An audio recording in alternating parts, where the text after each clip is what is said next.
Okay, this week we have to face down a kind of depressing chapter in European history. This is the so-called age of the religious wars, and I do have a handout to go along with this. Might want to go ahead and have that out as you watch this. This is covering roughly the time period from about 1550 to 1650. So when people talk about the time of the religious wars, it's basically that century they have in mind. And this is really part of the aftermath of the Protestant Reformation, which obviously creates a religious crisis throughout Europe, but it's also going to create a political crisis as well, which makes sense when you keep in mind that there is no separation between church and state in this period of history. That idea doesn't really occur to just about anybody during this period. It does occur to the Anabaptists. The Anabaptists are in favor of separating civil and religious authority, but everybody just wants to kill them.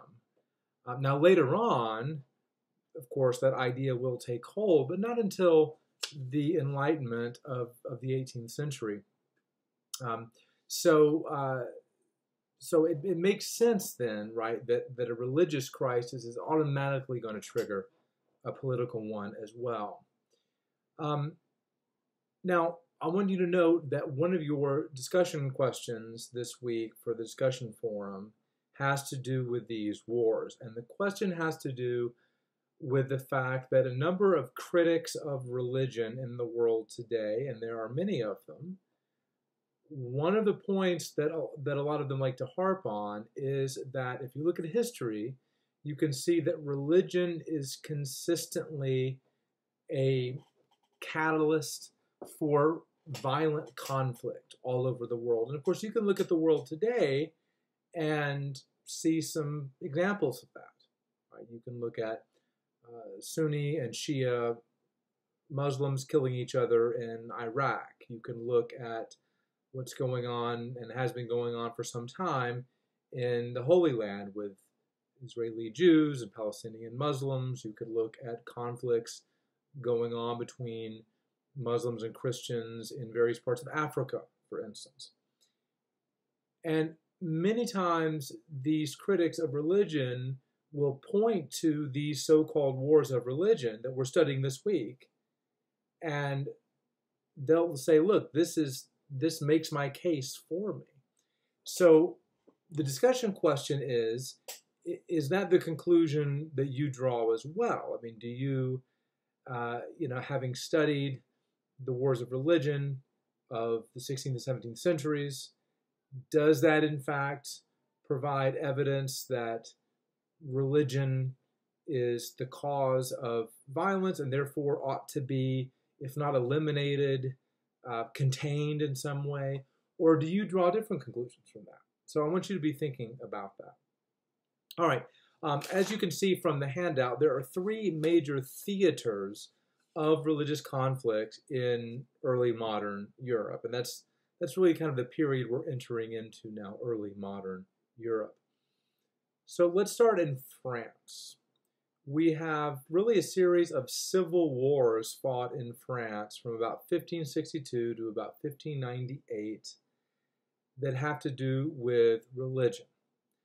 Now, John Calvin, of course, was French originally, died in 1564.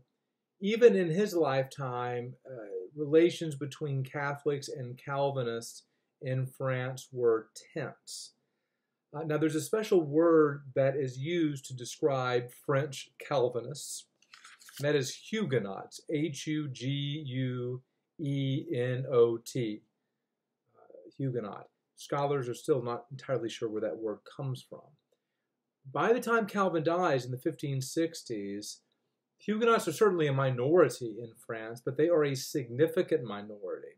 Not only do they make up 10% of the total population, but they make up something like 2/5 of the population of the French nobility.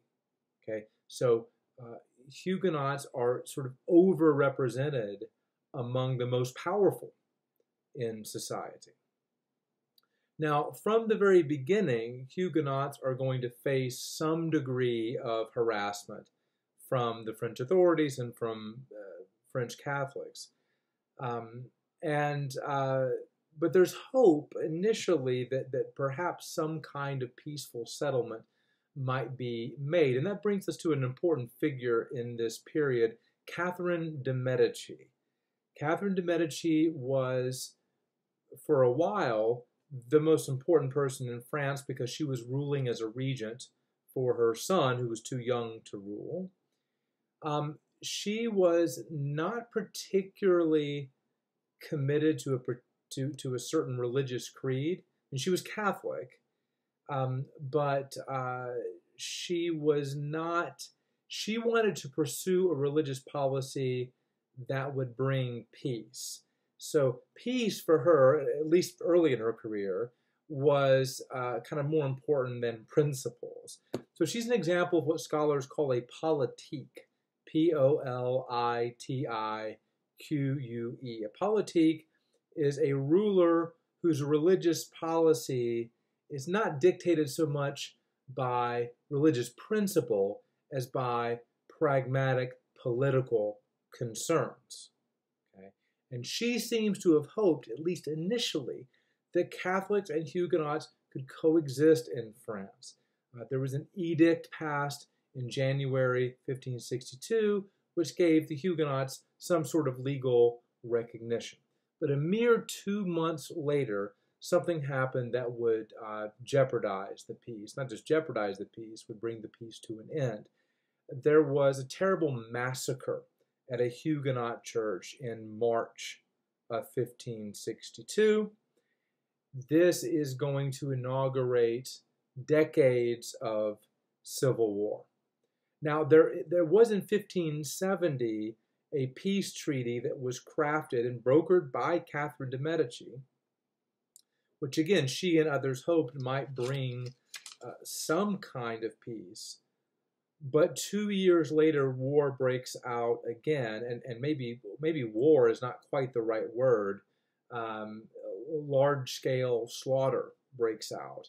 You're going to read about this in West in the World. This is the famous or infamous St. Bartholomew's Day massacre of August 23rd, 1572. Begins in Paris. It sort of spills over into other regions of France. And by the end of it, thousands of Huguenots had been killed at the hands of their Catholic counterparts. Maybe as many as 10,000 were killed. Obviously, this has a major chilling effect on the Huguenots of France. But they don't disappear. Some of them go ahead and become Catholic, but some don't. Now, this brings us to Henry of Navarre. Another hugely important figure in this story. He had been a Huguenot, and by the way, it was his wedding reception that was ruined by the St. Bartholomew's Day massacre. He was marrying Catherine's daughter. And so he was a Huguenot at that point. After the massacre, became Catholic, but then returned to the Huguenot faith. But then in 1589, the King of France was assassinated, and Henry was really next in line to the throne, or had a very good claim to the throne. But it was made clear to him that the only way the crown was going to be offered to him is if he became Catholic again, which he did. And so I think we can say Henry, who then becomes Henry IV, King Henry IV of France. Henry is another good example of a politique, somebody who is thinking in terms of policy, thinking in terms of political objectives when making religious policy decisions. Famously, he said, or is reputed to have said, Paris is worth a mass. In other words, okay, I'll become Catholic if that might bring peace to France, if that might preserve Paris and the rest of France. This is, by the way, the beginning of the famous Bourbon dynasty. So he's the first Bourbon ruler. The Bourbon dynasty will remain in place in France until 1792, when it's brought down in the French Revolution. So that's something worth knowing about Henry. Now, Henry, though he becomes a Catholic, again, does not turn his back on the Huguenots entirely. And he issues the Edict of Nantes, Nantes, in 1598, which granted to Huguenots some pretty basic religious and civil rights. They were allowed to freely assemble, to worship as they saw fit, to hold civic offices, and so on. Now, this doesn't mean that relations are all of a sudden warm and fuzzy between Catholics and Huguenots. Really, this is the beginning of a kind of long Cold War between Huguenots and Catholics in France. And the story is certainly not over. I mean, just to look ahead several decades, and we'll get here by the end of the course, the Edict of Nantes is going to be overturned later on in an attempt to eliminate Protestantism altogether from France. So this is definitely a to be continued story. Okay, second theater of religious conflict in Europe at this time, the Netherlands. Now, the Netherlands, it's a small country.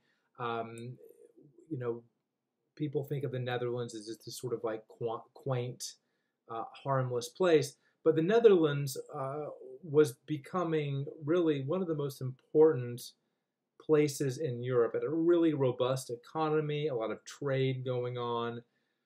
Now, at the time, but the middle of the 16th century, nominally, in theory at least, the Netherlands belonged to the vast realm of King Philip II of Spain. Philip II was a part of the Habsburg family. We'll be talking about the Habsburgs all the way until you get to World War I in Humanities 202. And one thing that you should always associate with the Habsburg is staunch Catholicism. Okay, the Habsburgs remain strongly connected to the Catholic Church all the way. And there's still a few Habsburgs knocking around, by the way. So Philip II, a Habsburg ruler, in theory was the ruler of the Netherlands, but the Netherlands was a hotbed of Protestantism. There were Anabaptists in the Netherlands. There were Calvinists in the Netherlands.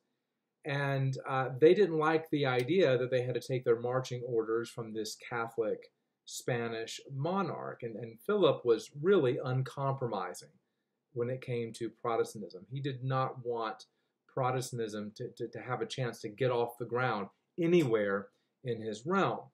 Well, things come to an head in 1566, so a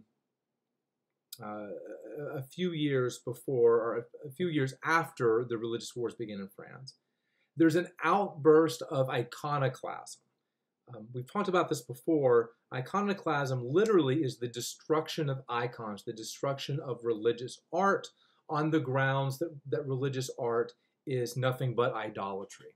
And there is an outbreak of iconoclasm in the Netherlands in 1566. Philip says, nope, don't think so. I cannot tolerate anything like this. So he sends this the Duke of Alba, Spanish general, to the Netherlands in 1567 to nip this thing in the bud. And he doesn't just send the Duke of Alba, he sends 10,000 troops along with him, inaugurating what was, from the Dutch perspective, a 6-year reign of terror. And thousands of Dutch people were executed on the grounds that they were in some way responsible for this act of iconoclasm. War sort of finally, just open war breaks out in 1572, the exact same year as the St. Bartholomew's Day massacre. So, that's one reason I gave you the handout, so you could see sort of, what things are happening concurrently in Europe. Initially, the Spanish army is victorious, but not ultimately. Ultimately, the northern provinces of the Netherlands, where Calvinist sentiment was strong, they gain virtual independence. And this is the beginning of the modern day country of the Netherlands. The southern provinces of the Netherlands tended to be much more Catholic in sympathy, and those provinces eventually morphed into the country of Belgium. All right, the third and final theater of religious conflict during this period is Germany, or more broadly, the Holy Roman Empire. So here we're moving ahead in time a bit to this thing called the 30 Years' War, which begins in 1618. We need to sort of review quickly here. We need to remember what the religious policy was in the Holy Roman Empire leading up to the war. The Peace of Augsburg, this was something that was you read about last week. The Peace of Augsburg was a religious settlement ironed out in 1555, and this was sort of became official policy for the Holy Roman Empire. And the Peace of Augsburg stipulated that the religion of the principalities that make up the Holy Roman Empire was to be determined by the prince of that principality. We have to remember the Holy Roman Empire is made up of all these principalities ruled by individual princes. And so the Peace of Augsburg said, look, if you're living in a territory of the Holy Roman Empire, your prince is a Catholic, you've either got to become a Catholic or you've got to move somewhere else.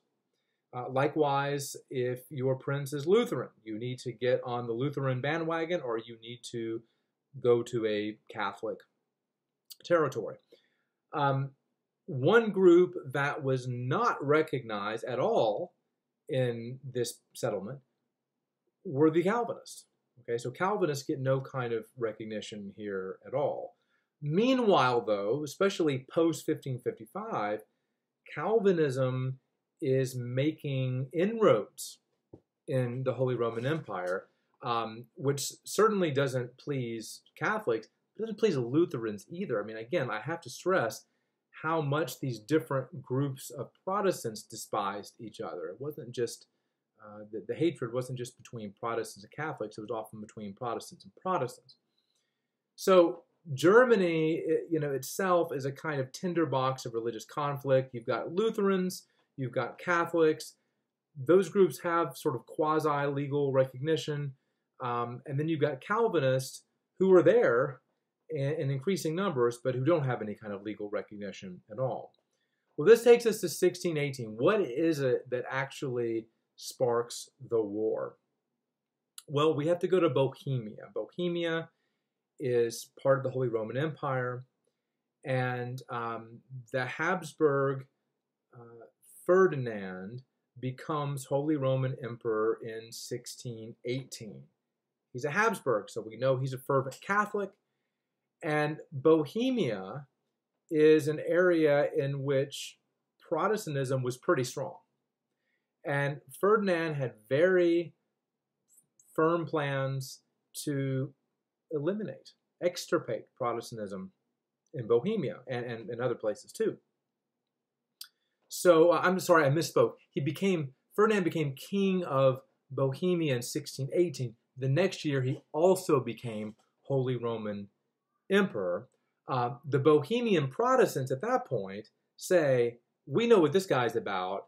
We won't even recognize him as our emperor. And that was a bit of a mistake because that gave Ferdinand a great pretext for waging war. Oh, well, that's treachery, right? I mean, you're not even recognizing the legitimacy of my emperorship. So war breaks out and starts off very well for Ferdinand, who has big plans, again, not only to drive Protestantism out of Bohemia, but also out of some of the northern territories of the Holy Roman Empire as well. And he's having some pretty significant success.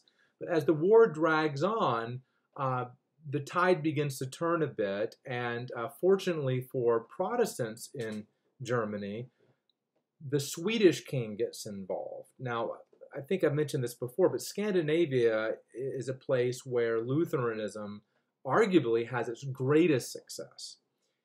And so the Swedish king of the time, his name was Gustavus Adolphus. It's a mouthful, but Gustavus Adolphus. He sort of takes on the mantle of the Protestant cause and essentially kind of saves German Protestantism in northern Germany. And he's working alongside with the Dutch, which is no surprise because we know the Dutch are largely, although not exclusively, Protestant. But he's also getting some assistance from the French, which ought to surprise you just a little bit. Because after all, France, even though it has a significant Huguenot minority, is officially a Roman Catholic country. What we have to remember is that France was sandwiched between two Habsburg kingdoms. So you've got the Spanish Habsburgs to the west of France. To the east of France, you've got the Austrian Habsburgs. You've got Ferdinand. And that makes the French very uneasy. So they want to do whatever they can to reduce the power of the Habsburgs. Well, in 1635, the German Protestants, who were just tired of fighting at this point, make a kind of compromise with Ferdinand. And at that point, one phase of the war is over, but the final and most bloody phase of the war is yet to come. That's the phase from about 1635 to 1648. The French, who have been sort of working in the wings, the French, sort of enter the war fully, supplying troops, not just money. And for that last phase of the war, it's basically the Habsburgs versus the Swedish and the French. And of course, this raises all kinds of questions about how accurate it is to call a conflict like the 30 Years' War a war of religion. Now, without question, religion is a major factor in the outbreak of the war. By the time you get to the last phase of the war, and you've got French Catholics fighting alongside Swedish Lutherans against Habsburg, Austrian Catholics, it's a little fuzzier, right? In any event, the war is an absolute human catastrophe, okay? Something like 1/3 of the entire German population perishes as a result of the war, comparable to the Black Death in its devastation. Finally, it comes to an end with the Peace of Westphalia, which is ratified in 1648. In many ways, the Peace of Westphalia simply reasserts the Peace of Augsburg, the policy that you either have to conform to the religion of your prince or move elsewhere, with one addition, with one new wrinkle, and that is finally, almost 100 years after the time of Calvin, Calvinism is recognized as a legitimate religion. So you could have a Calvinist prince who would impose Calvinism on his people. The war really doesn't do anything to help unify Germany or the Holy Roman Empire, but the Habsburgs are able to hold on to their sort of core ancestral lands, namely Austria and Bohemia. So no one gets a sort of total victory, no one has a sort of total loss. But certainly, the whole thing is a great human tragedy. You could argue, too, that it's a great sort of tragedy in church history as well. But look in your textbook, look at What's in the World, page 352, to see sort of what the map of Europe looks like with the enactment of the Peace of Westphalia in 1648. All right, so that's just to kind of orient you. That's not meant to, this video is not meant to replace your reading of West in the World. I just wanted to give you a sense of the big picture.